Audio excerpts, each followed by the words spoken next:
大家好，你们有没有跟我一样上了年纪就有老花的问题？虽然很不想承认，尤其像这种看纸张要剪纸张，对我们来讲是很头痛的一件事。那尤其要看小本的书，尤其我随身携带的这种小圣经，这个字基本上都是看不清楚。所以今天要跟大家推荐一个非常好用的放大镜的眼镜。好，那我先把镜片拿出来跟大家介绍一下。它总共有5个尺寸的镜片，从1倍、1.5倍一直到3.5倍。那我自己最常用的是2.5倍的这个距离。好，这个是我觉得我最 OK 的。那我们先直接在那个纸张上让你看它的放大效果，有没有感觉？这样有没有看到？好，它的放大效果就出来了。那像我在看这个圣经的时候也是，哦，本来看不到的字，你看这样我的字就变大了。那当然我们不可能都用手这样拿着看，所以它就有了一个眼镜，非常棒的眼镜。那这个眼镜呢，它只要装，它有那个灯的效果，它这边只要装4号电池，好，2颗4号电池，我们把它装上去。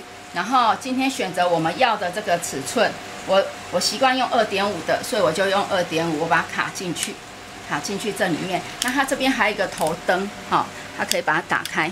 我先把它打开，头灯我打开，我待会我示范一下剪纸张，然后就像戴眼镜的方式，我就把它戴上去。那基本上它只能看近，不能看远，所以我今天把我要剪的纸我拿到这里来，然后你看我在剪的时候，我剪这个小小的洞。对我而言，现在这个小洞它变得好大，因为我已经把它放大2.5倍了，所以对我来说剪它是一个很容易的事情。好，可是之前没有带这个的时候，我没办法这样剪，我可能要用刀子，然后很近距离的再去剪它，有没有？我就剪得很轻松，好，剪它，好，连这个小小的毛毛我都可以把它剪掉哦。因为我现在看它看得很清楚，所以它对我来讲非常容易。好，那我把这个毛毛的剪掉。那这种花也对我来讲也不是问题，这种也都很好剪。可是呢，因为它只适合看近，所以当我们看远的时候怎么办呢？基本上它的距离在10公分之内，在10公分之内的话，我这样看是 OK。可是我再拉远一点，它就模糊了，因为它是放大镜的功用。所以当你在做事情的时候，我们有时候会看近看远，这个时候怎么办呢？你可以把它掀起来。它有掀盖，好，它掀起来，我就可以做其他的事情，甚至找我的纸张、找我的东西都 OK。那我开始要做事的时候，我再把它折下来，好，那我的角度、我的光要在哪一个角度，要对准哪个位置，我都可以调整。